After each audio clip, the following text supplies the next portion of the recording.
And we're live. I'm out, guys. See ya. My last check. Could UFC fighters get out of their contract that way? They should just break the morality clause. Money. They get more money by saying that. It's the UFC. If you say that and you're from a Muslim community in Russia, big ups. Big ups. Yeah, the UFC is not big on punishing people for what they say or even what they do. Khabib has a fight coming up. If people don't know, Khabib Nurmagomedov, something close to that, Nurmagomedov. His father died recently, and his father was involved in his fighting too. He was always in his corner. His father was an expert wrestler. He might have been his grappling coach growing up. I don't know if he still is, whatever. This is his first fight he's preparing without his father helping him. Every goddamn reporter is like, is it tough with the dead dad? Is it rough having a dead dad as you're preparing for this fight? And he's like, yes. Like, everyone's asking, is your dad alive? Wouldn't it be bad if he was dead right now? Yeah, I love that. He's like, do you have father? He's like, yeah, I got a dad. How would you like if he's dead? Would it be hard or easy? Well, I guess it'd be kind of hard. Yes, of course, it's hard when father die. Yes, hard. Yeah, even the reporter I thought was insane. He's like, is your father alive? He's like, of course he's alive. Like, you're talking to a guy with a dead dad. Like, yeah, right? What this mean? My father weak? Your father stronger than my father because my father dead now? I find your father. I'm looking forward to the fight. I really hope Gaethje beats him. That'd be fucking stupendous. I haven't heard anyone say it, so I'm going after it first. I think Khabib beats Conor. Conor beats Gaethje. Gaethje might beat Khabib. Like there's this like triangle, rock, paper, scissors thing happening. And who does Tony beat? Poirier. Maybe. I don't know. Yeah. I think Tony might beat Conor.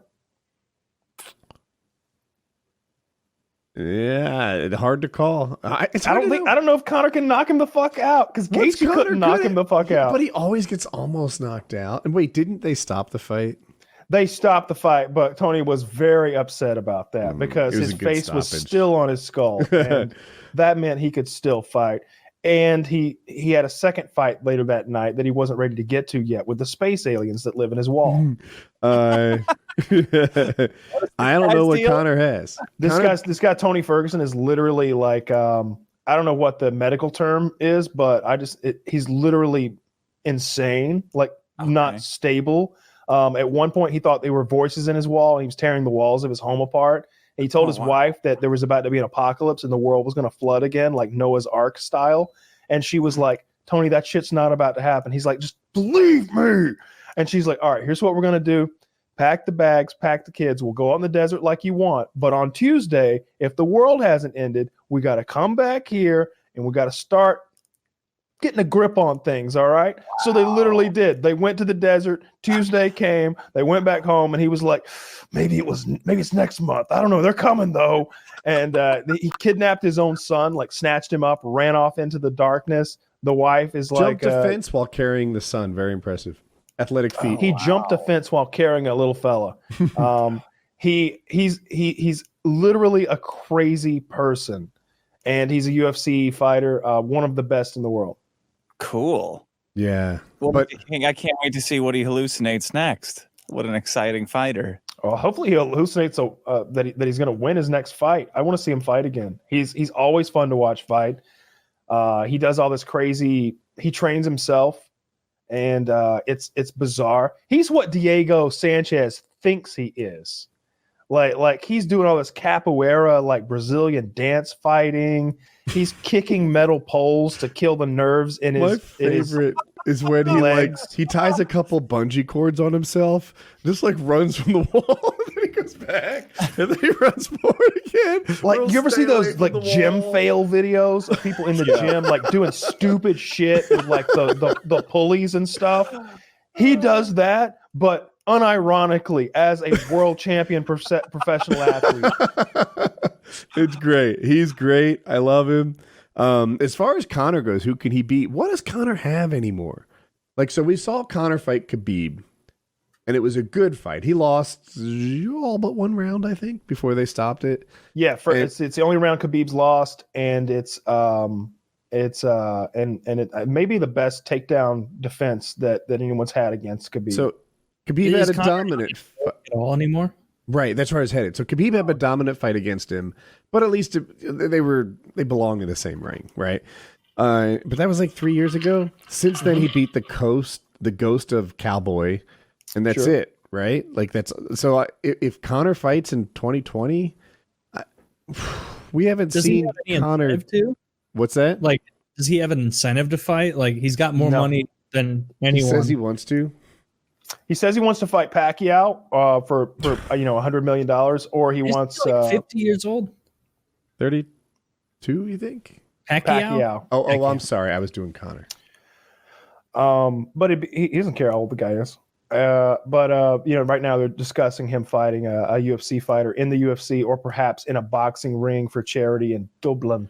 So I don't know. I think he's been boxing, like on his time out. I think he's been, every time I see him on Instagram, he's wearing like boxing gear, like that fucking like cock belt they wear thing. Every time I see Conor, he still has abs, so he's doing something, right? Yeah, he's working hard. I see him all sweaty, talking about like Conor Fitness or some bullshit system he's got. Conor Strong, Conor Quick, Conor Fast. I don't know, whatever it's called. To answer Taylor's question, Conor's 32, Manny's 41. Okay. And so this would just be a publicity fight he's aiming for now. I mean, it'd be the same thing as the Mayweather fight. It'd be $100 million in his pocket to fight. That's what I'm saying, though. It's like a publicity-driven. I just realized that Dick has an enormous dildo mounted to the wall behind him. Are you serious? Oh, we talked about that on the show before. Yeah, we have, of course. I just forgotten. Okay, never mind. Sorry, but yeah, he should go own the libs somewhere later tonight. Woo! Fucking myself in the ass for white supremacy. I noticed it was a white cock you used. Fucking yourself in the ass for the dildo. Yeah, I don't know. He looks like he's working hard, and I bet his hands are as good as they've ever been. You know, I don't know. I don't know where his cardio is, though. I don't know. Well, he's right in his, or I'm not Pacquiao, but McGregor. He's right in his prime, right? 32, maybe a couple of years after the prime, but 39 is your prime. That's a man's prime. I like to tell myself. I agree. 29 is the ultimate prime. A few months from now. Some people say 47. People are saying. One does for sure. Stupid people saying that 47. I'm with you on that one, Woody. Actually, people. I've heard that. 74. Reverse age, you like. Because your dick keeps growing as you like a shark's teeth. It's been my observation. That's why I have 37 of them now. Wait, how old is Trump? That's not how shark's teeth work. I don't know. Sorry. I like you always say, I like seeing Conor on my TV. So whatever he does, I'll watch it. I would look, if he did a show where it was called Conor versus the Pub, and they just went to a pub and they found 8 guys and he had to fight them one after another. Oh, I'd watch that on stream. That's a great show. And if they can like score enough points on Conor, they all get drinks for free. And if he wins, he gets the pub. Right? It's a very Irish game to play. Yeah, you know what, Kyle? This is the start of something. But I want to see Conor versus the gypsy community. All of them. Just roll into some sort of traveling gypsy area and have them all fight Conor for money. I want him to fight like this though. That old timey like knuckles down style. Yeah. I want to see. Snatch taught me that is exactly how those people fight. Yes, I want to see more of that. Apparently, that is an effective bare knuckle boxing technique. Something going about like this, just keeping your hands out really far. I think it's the knuckles down sort of stance rather than. I think it's something related to the body shots in bare knuckles being like people don't want to hit your head, especially you, Taylor, because they bust up their hands, so they're really protecting their ribs and stuff in the bare knuckles. I'm told. I don't know. Yeah, Yeah, I've read that as well, or I've heard that as well. Something about breaking your hands on people's fucking faces, which makes sense. Dude, you punch my head, it's going to be like when you see those armored trucks drive into those concrete pylons that come out of the ground. Your hand will crumple like a piece of paper. It's my head. You have no idea the density here. My neck muscles, so strong. We measured our skulls the other day. What was your measurement? I blew you guys out of the water. What do you like? His skull was decaf at on least that an inch or two bigger than my skull.